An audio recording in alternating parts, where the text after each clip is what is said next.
నా బిడ్డ.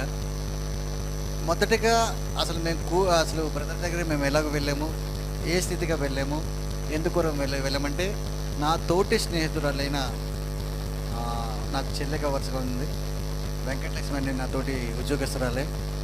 ఆవిడ దయవల్లనే మేము తెలిసిన. అసలు యాక్చువల్గా బ్రదర్ సిస్టర్ గారు నాకు తెలియదు.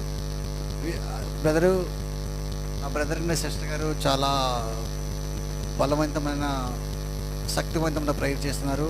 అన్ని విషయాల్లో విశ్వాసం ఉండి పొందుకుంటున్నారు, అన్నీ లాభం పొందుతున్నారు. మీరు కూడా వెళ్ళండి. ఎందుకంటే నీ కొడుకు అయితే చాలా ఇబ్బంది పెడుతున్నాడు కదా, ఆ ఇబ్బందులన్నీ తట్టుకొని మీరు దేవుని సన్నిధికి ఉండాలి. అసలు దేవుని సన్నిధికి ఉండాలంటే నేను చాలా వ్యతిరేకంగా ఉండేవాడు.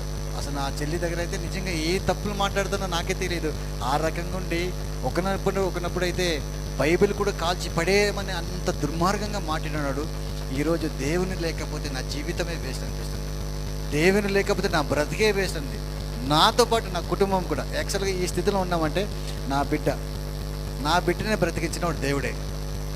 అంటే ఒక గాజు బొమ్మ, ఈ గాజు బొమ్మనంటే ప్రతి నెల బ్లడ్ డౌన్ అయిపోతుంటుంది. అంటే సికిల్ సెనిమియా.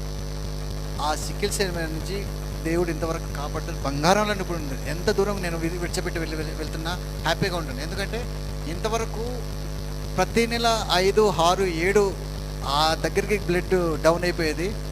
ఇప్పుడు ఎప్పుడు చూసినా 10కి తగ్గట్లేదు. బంగారంలో ఉంది. ఇంకా నాకు ఇంకేం కావాలి? అంత దేవుణ్ణి చూసుకుంటాను. దైవజనులకి దైవజనులకు నా వందనాలు. కూడొచ్చిన సహోదరులందరికీ నా వందనాలు. నా గురించి ఆల్రెడీ ఇప్పుడే డాడీ చెప్పారు. ఇంతకుముందు కూడా నేను ఈ సాక్ష్యం చెప్పాను. మళ్ళీ ఎందుకు చెప్తున్నానంటే నన్ను చూసుకొని ప్రతి ఒక్కరు దేవుడి సన్నిధిలో మళ్ళీ రావాలి అని నేను చెప్తున్నాను.